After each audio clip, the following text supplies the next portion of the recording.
Meditations for Every Day in the Year by Bishop Richard Challoner.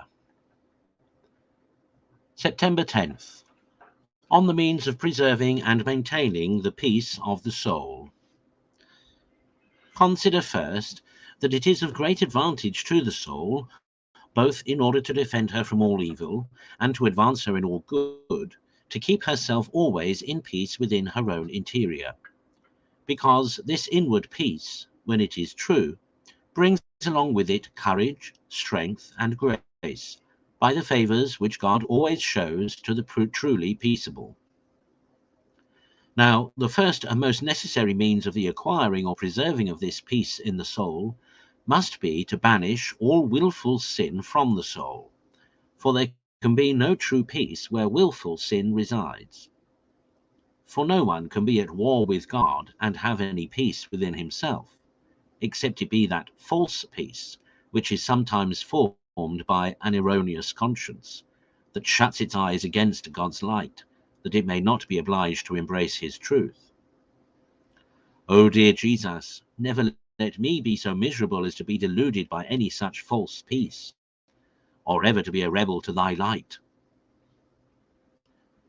Consider secondly, that the true peace of the soul is not to be acquired without subduing the passions and keeping them in order.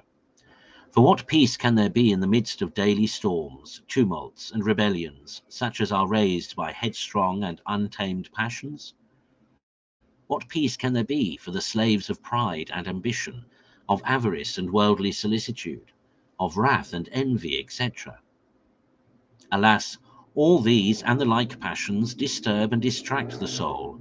They put her in a ferment. They suffer her not to find any solid rest or tranquillity, or any manner of share in that calmness and evenness of soul, which those enjoy that are perfectly masters of themselves by the victory they have acquired over all their passions. Oh, how true it is that our peace and happiness, even here, is not to be found by yielding to our disorderly inclinations, but by mortifying and overcoming them. Consider thirdly, that the way to acquire true peace and true liberty of soul is thus marked out by a servant of God. Endeavour, my son, rather to do the will of another than thy own.